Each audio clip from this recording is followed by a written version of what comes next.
tey ñi woon ci xeeti classe grammaticale ñu xaajoo ko ñaari xaaj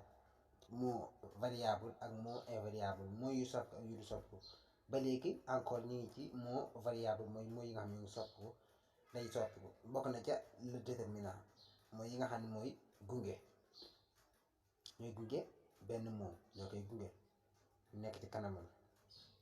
moom daan le déterminant est un petit mot placé devant le nom et qui nous donne des informations le concernant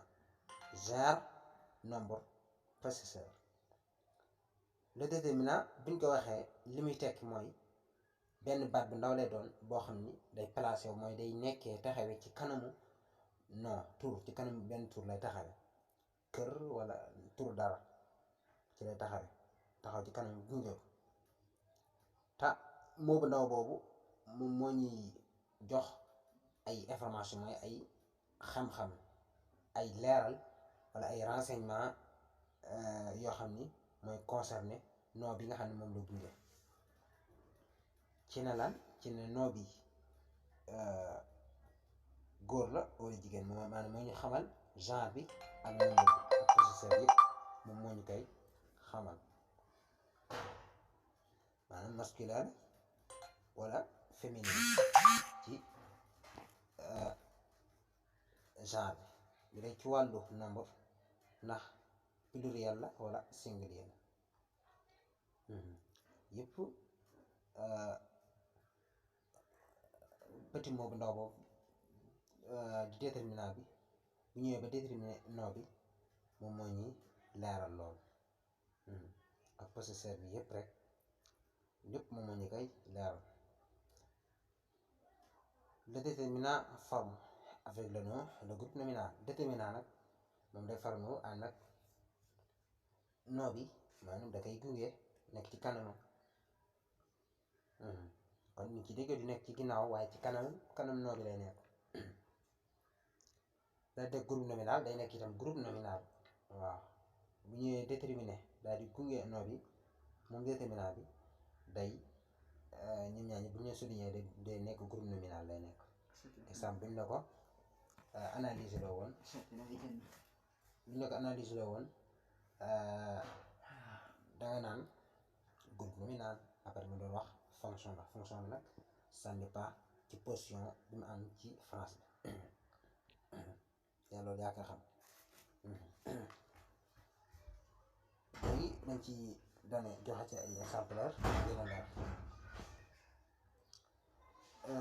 ñu ne exemple une maison une googu déterminant la ay laa ay ma ay seet yooyu yëpp ñu tuddee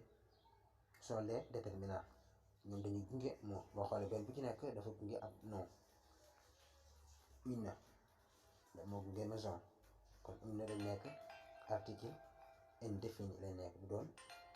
défini waaye indéfini lay nekk laa daal di nekk article défini parce que day jox ay information ci nom bi nga xam ne moom la gunge maa itam noonu adjectif possessif la waaye dafa bokk ci déterminant yi mooy day gunge dafa gunge nom bi muy maison bi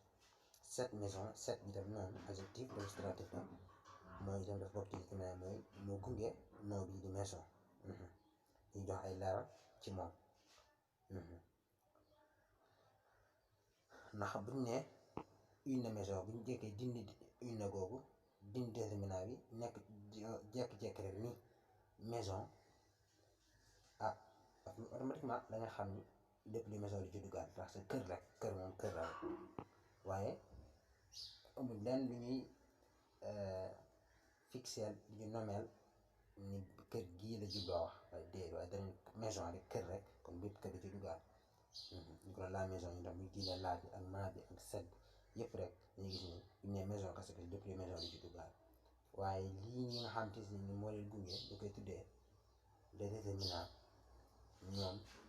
ñooy jox ay information comme ñu ko leerloon ci nom bi nga xam ne moom la gunge loolu ñu tuddee les déterminants ñoom nag ñoom ñu tuddee maanaam ñoom dañoo bokk ci mot variable maanaam ñoom dañuy soppi ko les déterminants ñooy bokk ci mooy yi nga xam ne ñoom ñooy soppi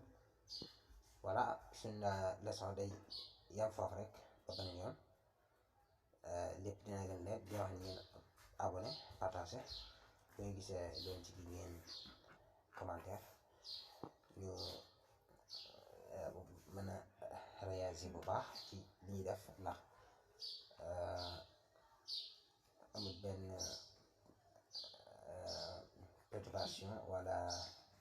dëng-dëng rek di wax ni ngeen abonné partage ko ñeneen ñi mën si jëriñu fekkee ne am na njëriñ parce que dañ koy def rek ngir yàlla ngir dimbalante suñu biir rek waaw parce que xam-xam moom xam-xam la rek voilà kon ñu daal di am foofu benn yoon waaw ñu ngeen xaar yeneen leçon yi yëpp ñu ngi ñëw yëppay teew noonu lañ koy classé grammaire bi conjugaison bi lépp incha allah dina def teew voilà ba beneen yoon incha allah